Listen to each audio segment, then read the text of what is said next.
আসসালামু আলাইকুম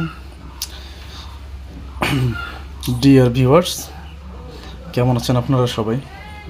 তো আজকে একটা বিষয় নিয়ে আপনাদের সাথে কথা বলতে চাচ্ছি from my point of view and at the same time from my experience.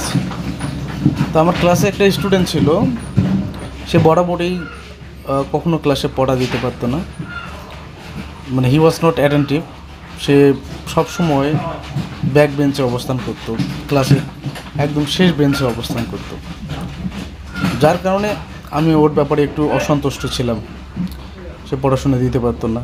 Again and again তাকে আমি বুঝাইছি, ভালোভাবে তাকে আমি পড়া বুঝাই দিয়েছিলাম, যে যাতে করে সে তাকে অনেক ধরনের মোটিভেশনাল কথা বলেছিলাম, যাতে করে সে পড়াশোনায় ভালো হতে পারে।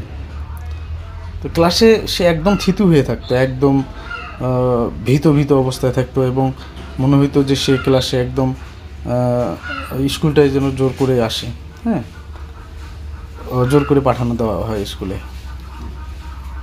এই ছেলেটাই এতটাই নিজেকে গুটিয়ে মানে জড়সড় করে রাখে ক্লাসের মধ্যে, মনে হয় কত বড় যেন সে অপরাধী এরকম। মোট কথা একদম ভীত সম্ভ্রস্ত, মানে একদম নিজেকে গুটিয়ে রাখার মতো একটা অবস্থা ক্লাসের মধ্যে।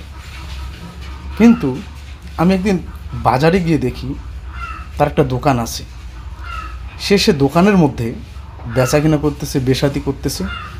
কিন্তু আমি ও দোকানের মধ্যে ওই ছেলেটাকে দেখলাম, কিন্তু এটা যেন ওই ছেলেটা আরেকটা রূপ। সে এত বেশি প্রফেশনাল, এত বেশি সে অ্যাক্টিভ, সে কীভাবে কাস্টমারকে কনভিন্স করতে হবে, কীভাবে কাস্টমারের সাথে আচরণ করতে হবে, কীভাবে কাস্টমারকে আপন করে নিতে হবে, এই বিষয়টা আমাকে আমার ভাবনার দুয়ার খুলে দেয়, আমাকে আসলে নতুন করে ভাবতে শুরু করে।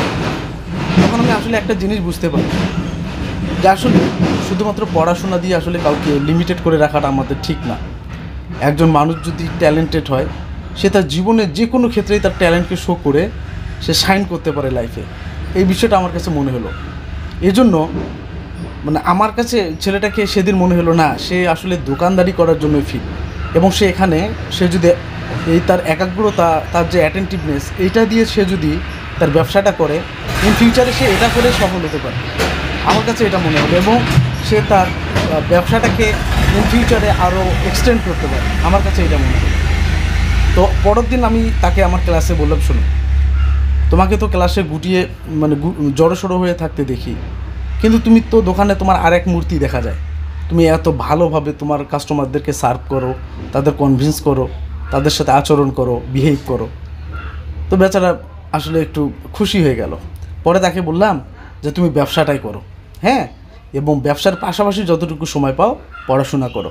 তাকে কিন্তু আমি বলি যে পড়াশোনার পাশাপাশি ব্যবসা করো। তাকে আমি বললাম যে ব্যবসার পাশাপাশি তুমি পারলে পড়াশোনা করো। তো এটাই আসলে আমাদের দেশের মধ্যে এমন একটা টেন্ডেন্সি, আমাদের অ্যাটিটিউড এমনভাবে গড়ে ওঠা যে পড়াশোনায় সব কিছু, মনে হয় পড়াশোনায় আমাদেরকে আমাদের জীবনের সফলতার চূড়ায় আমাদেরকে আহরণ করাবে। আসলে এটি ঠিক না। জাস্ট এটা একটা ধরাবাঁধা নিয়ম, গতানুগতিক নিয়ম, যে পড়াশোনা করতে হবে।